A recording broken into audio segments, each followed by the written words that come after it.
रात के सन्नाटे में सामने अचानक हेडलाइट में दिखाई दी एक लड़की। बाल आधे जले, चेहरा पिघला, आंखें लाल, हर कदम पर राख गिरती। हर्ष ने एक्सीलेटर दबाया, लेकिन लड़की हमेशा पीछे बराबर उसके साथ। हर मोड़ पर उसकी आग जैसी आंखें। कार तेज हुई। मिरर में देखा, लड़की अब सड़क पर नहीं, पर उसकी प्रेजेंस हर जगह महसूस में हो रही थी, जैसे अंधेरा खुद जिंदगी में उतर आया हो। और फिर वो अचानक कार के विंडो पर झुकी, मुस्कुराई, धीरे धीरे, जैसे कह रहे हो भाग नहीं सकते। सिर्फ हवा, सिर्फ सन्नाटा, और उसकी आग जैसी लाल आंखें जो हर तरफ देख रही थी। हर्ष ने देखा, एक पल के लिए सब रुक गया। फिर उसकी सांसें तेज हो गई और उस रात अंधेरा उसके साथ रह गया। ये कहानी मुझे हर्ष ने मेल की थी, और भाई जब मैंने ये कहानी पढ़ी तो मेरे हाथों के रोंगटे खड़े हो गए। हर्ष जबलपुर का रहने वाला, पेशा ड्राइवर, अपने मालिक की ट्रैवल सर्विस में पिछले 6 साल से काम कर रहा था। शांत आदमी, जिम्मेदार और ड्राइविंग में बेहद सदा हुआ। उस शाम उसके मालिक को एक अर्जेंट कॉल आई। 4 लोगों की बुकिंग आई है, उन्हें जबलपुर से इंदौर छोड़ना है। हर्ष तुरंत तैयार हो गया। 4 यात्री थे, माँ, पिता, उनकी बेटी और उनका दामाद। सबके चेहरों पर बुरी की थकान थी, लेकिन कोई परेशानी नहीं। हर्ष ने बैग रखे, फैमिली को सीट बेल्ट लगाने को कहा और इनोवा को स्टार्ट किया।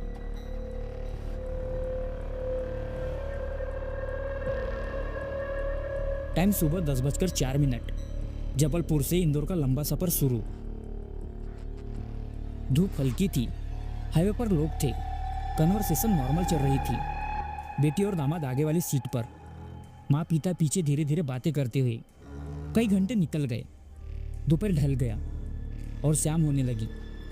फैमिली ने रास्ते में चाय पी, थोड़ा नाश्ता किया, फिर यात्रा जारी। इंदौर करीब आ रहा था। रात 8:05 पर हर्ष गाड़ी एक सोसाइटी के बाहर रोकता है। फैमिली उतरकर थैंक यू बोलती है। सब कुछ नॉर्मल था। इंदौर की सड़कें व्यस्त थी, लाइटें जल रही थी, लोग घूम रहे थे, कुछ भी डरावना नहीं था।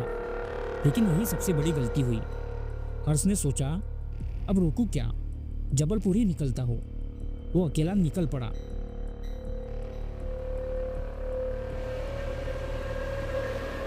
इंदौर की भीड़ पीछे छूट चुकी थी। आगे बस अंधेरा और लंबा हाईवे। घने जंगल वाली स्ट्रेच करीब आ रही थी। रात 1 बजे, हॉर्न कम, ट्रक कम और हवा ठंडी। कुछ मिनटों बाद टेम्परेचर गिरने लगा।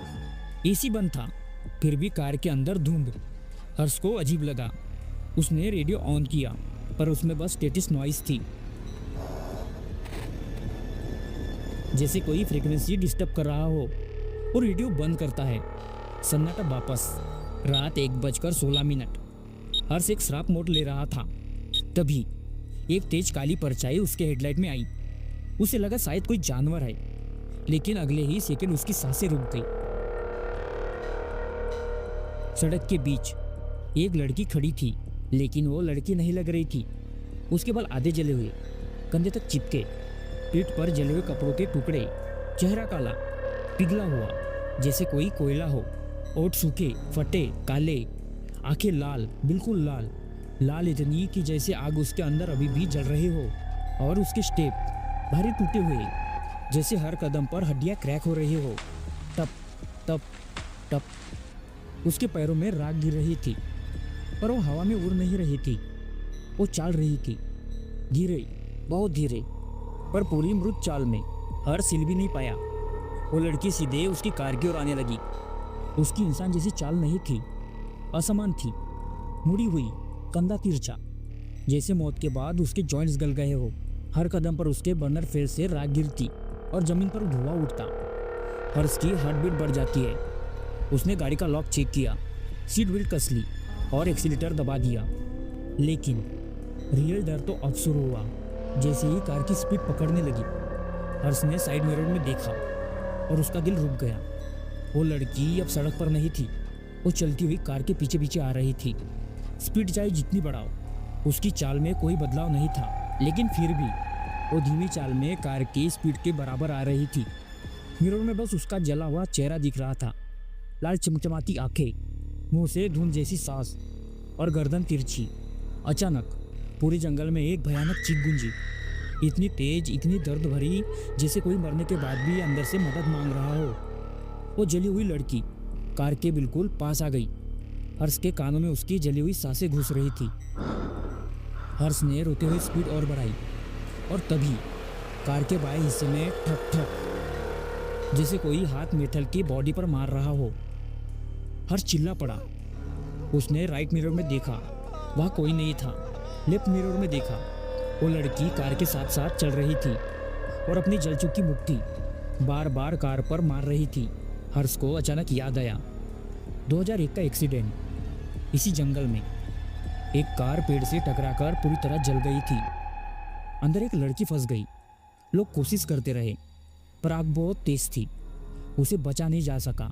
लोग कहते हैं उसकी आत्मा आज भी रात के 12 से 3 बजे के बीच यही रास्ता पार करने वालों को दिखती है। हर्ष रो रहा था, चिल्ला रहा था, स्टीयरिंग कांप रहा था। अब लड़की कार की विंडो के बिल्कुल पास थी। उसका चेहरा ग्लास पर झुका हुआ, पिघली स्किन विंडो पर चिपक रही थी और वो धीरे से, बहुत धीरे से मुस्कुरा रही थी। एक जली हुई, भयानक, दर्द भरी मुस्कुराहट। उसकी माँ की आवाज़ उसके दिमाग में गूंजी, डर लगे तो हनुमान चालीसा पढ़ लेना। हर्ष ने कांपते हुए पढ़ना शुरू किया, जय हनुमान ज्ञान गुण सागर। पहली पंक्ति पर लड़की की चाल धीमी हुई, कुछ कदम पीछे हट गए। हर्ष ने और जोर से पढ़ना शुरू किया, कृपा करो गुरुदेव की नाई।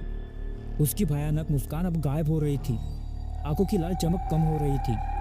और जब हर्ष ने आखिरी पंक्ति पढ़ी, वो लड़की अचानक उस मोड़ पर रुक गई और पल भर में गायब हो गई। जंगल फिर से शांत, सड़क खाली, हवा रुक सी गई। हर्ष सीधा 120 की रफ्तार से भागा, बिना पीछे देखे, बिना ब्रेक किए। सिर्फ एक ही आवाज़, उसका धड़कता दिल। सुबह 6:05 उसकी कार जबलपुर के कॉलोनी में घुसी। हर्ष शौक में था, चेहरा सफ़ेद, हाथ काँप रहे थे। उसने तुरंत फ़ोन निकाला और अपने मालिक को कॉल किया। सर, मैं पहुंच गया। गहरी सांस ली। उसने अपने मालिक को रात की पूरी घटना बताई जो उसने अनुभव किया। इसके बाद हर्ष ने समझा कि अब यह काम उसके बस का नहीं है। उसने अपने मालिक से कहा, सर, मैं अब ड्राइवर की नौकरी नहीं कर सकता, मुझे काम छोड़ना पड़ेगा। हर्ष ने अपनी जॉब ऑफिसली छोड़ दी। अब वो जबलपुर में अपना खुद का किराना स्टोर चला रहा है और उसकी ज़िंदगी बढ़िया चल रही है। रातें डर और तनाव से पूरी तरह आज़ाद। तो ये थी हर्ष भाई की कहानी। अगर आपके साथ भी ऐसा कुछ रियल इंसिडेंस हुआ हो तो आप हमें ईमेल कर सकते हो या फिर इंस्टाग्राम पर डीएम कर सकते हो। मिलते हैं नेक्स्ट वीडियो में।